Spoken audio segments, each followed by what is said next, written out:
اعوذ باللہ من الشیطان الرجیم بسم اللہ الرحمن الرحیم اللہم صلی علی سیدنا محمد معدن الجود والکرم وآلہ وسلم۔ سامعین و ناظرین اکرام، السلام علیکم ورحمۃ اللہ وبرکاتہ۔ آج کا ہمارا موضوع یہ ہے کہ کیا دنیا ہمارے کام میں رکاوٹ بن سکتی ہے؟ یعنی اس سوال کا مطلب یہ ہے کہ ہم دنیا کے کام کرتے ہوئے اپنے رب سے اپنا تعلق قائم رکھ سکتے ہیں کہ نہیں؟ دیکھیں، یہ ایک بات ذہن میں رکھ لیں کہ دنیا، اللہ تعالیٰ نے ہمیں جو دنیا میں زندگی دی ہے اور جو کاروبار حیات ہے ہمارا، اسی کے ذریعے جو ہے ہم اللہ تعالیٰ تک پہنچیں گے یا پہنچ سکتے ہیں۔ ایک بات یہ نوٹ کر لیں، یعنی دنیا رکاوٹ نہیں، دنیا کبھی بھی رکاوٹ نہیں بنے گی، بلکہ دنیا کے جو کام آپ کر رہے ہیں، جو بھی ہے، جس حیثیت میں بھی ہیں آپ، تو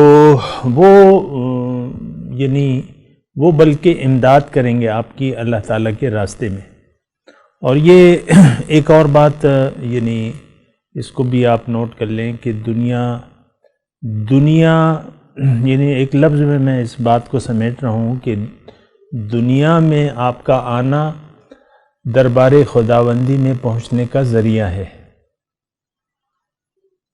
سمجھ رہے ہیں نا؟ ہم میں سے جو بھی انسان ہیں، جس حالت میں بھی ہیں، مرد ہیں، عورت ہیں، مرد اپنے لگے ہوئے ہیں، کام کر رہے ہیں، کوئی دکان کر رہا ہے، کسی نے کارخانہ کھولا ہوا ہے، کوئی فوج میں ہے، کوئی کرنل ہے، بریگیڈیئر ہے، کوئی بھی کسی ہی بھی حالت میں، خاتون خانہ ہے، گھر میں اس کی زندگی مثال کے طور پہ محدود ہے اور وہ بس چپاتیاں پکانا اور کپڑے دھونا اور جگہ صاف کرنا اور بچے، یعنی یہی بس ذریعہ ہے۔ اصل میں دین ہے کیا؟ دین اخلاق کا نام ہے، یعنی آپ کا خلق کیسا ہو۔ یہ ایک بات نوٹ کر لیں، ہمارے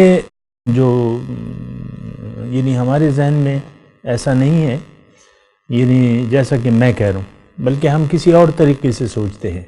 یہاں عام طور پہ دیکھا یہ گیا ہے کہ ایک مردوں میں کوئی مثال کے طور پہ دین کی طرف اس کا راغب ہونا اس طریقے سے دیکھا جاتا ہے کہ اس نے شریعت کے مطابق شکل بنا لی، پائنچے اٹھا لیے، پھر نماز روزہ جو ہے، یعنی نماز کی ادائیگی، باقی جو ہے وہ جو بھی مرضی آئے کرے، لیکن وہ دیندار ٹھہرے گا ہماری نظر میں۔ یعنی ایک آدمی نوافل پڑھ رہا ہے یا ایک خاتون جو ہے نوافل، ہاتھ میں تسبیح ہے اس کے، شوہر سے وہ جس طرح مرضی چاہے سلوک کرے یا بچوں کی جس طرح بھی تربیت کرے، لیکن اگر اس نے تسبیح ہاتھ میں پکڑ لی ہے تو ہم کہتے ہیں، یا شرعی دوپٹہ ہے، حجاب ہے، ہم سمجھتے ہیں کہ یہ دیندار ہے۔ یہ دینداری ایسی سمجھنا جو ہے یہ غلط ہے۔ دین اصل میں کیا ہے؟ اپنی مرضی کو اللہ کی مرضی کے تابع کر دینا دین ہے۔ اپنی خواہشات کو اللہ کی مرضی کے مطابق ڈھال لینا یا اپنی مرضی کو اللہ کی مرضی کے آگے سرنڈر کر دینا کہ آپ کی مرضی نہ رہے، یہ کیا ہے؟ دین۔ یہ ایک بات ذرا نوٹ کر لیں۔ تو دنیا جو ہے، میں آپ کو کہہ رہا تھا نا کہ دین کیا ہے؟ اخلاق کا نام ہے کہ آپ کے اخلاق کیسے ہیں۔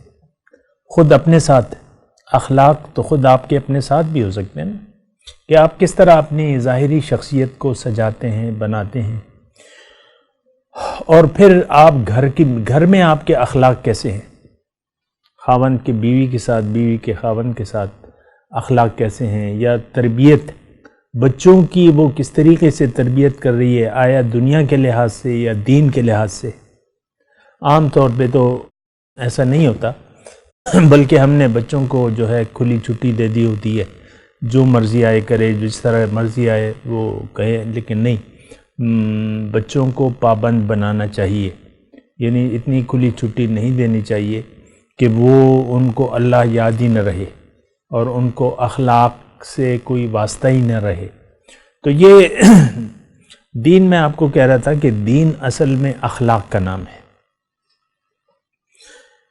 ایک صاحب آئے امی عائشہ کے پاس، اور انہوں نے امی جان سے پوچھا کہ اماں یہ بتائیے کہ حضور کے اخلاق کیسے تھے، کیف کان خلق رسول اللہ صلی اللہ علیہ وسلم، کہ میرے رسول کے اخلاق کیسے تھے. تو انہوں نے کہا کہ تم نے قرآن نہیں پڑھا ہے؟ واپس سوال کیا تو انہوں نے کہا پڑھا تو ہے. ان کا کانا خلقہ القرآن، ان کا خلق قرآن تھا. قرآن کیا ہے؟ قرآن ہمیں اخلاق کی تعلیم دیتا ہے مکمل. یہ تو ہماری یعنی لا علمی ہے، یا ہم سوچتے نہیں ہیں قرآن کے بارے میں، اور ایک کتاب ناظرہ، محض ایک کتاب ناظرہ کے طور پہ قرآن کو پڑھتے ہیں، اور ہمیں زیادہ علم نہیں ہے قرآن کے کہ قرآن ہے کیا چیز.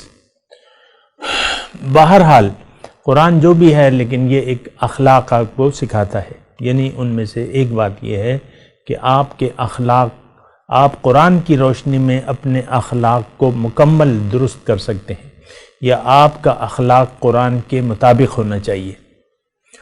تو بہرحال یعنی دنیا ہمارے کام میں رکاوٹ نہیں بلکہ امداد کرتی ہے ایک زبردست.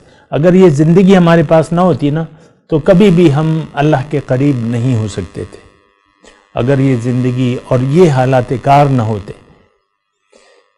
یعنی جو اس وقت ہمارے حالات کار ہیں، دیکھیں ہر شخص جو ہے اپنی جگہ پریشان ہے، اور اللہ تعالی ہمیں دونوں حالتوں میں آزماتا ہے. اگر کسی کے پاس معاشی وسائل نہیں ہے اور تنگی ترشی سے اس کی گزر ہوتی ہے، تو وہ بھی اس کے لیے ایک تربیت کا ذریعہ ہے.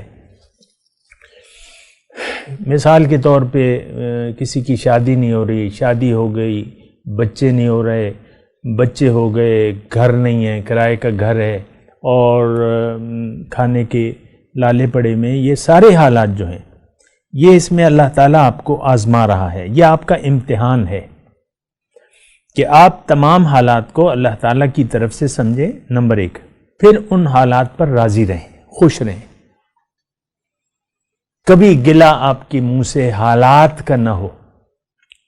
اللہ کا تو دور ہے، یعنی آپ حالات کا اگر گلہ آپ کی زبان سے نکل آئے گا، اس کا مطلب یہ ہے کہ آپ قدرت سے گلہ مند ہیں. اگر حالات کا گلہ ہے آپ کی نظر میں کسی بھی صورت میں، اس کا مطلب یہ ہے کہ آپ اللہ کے فیصلے پر راضی نہیں ہیں.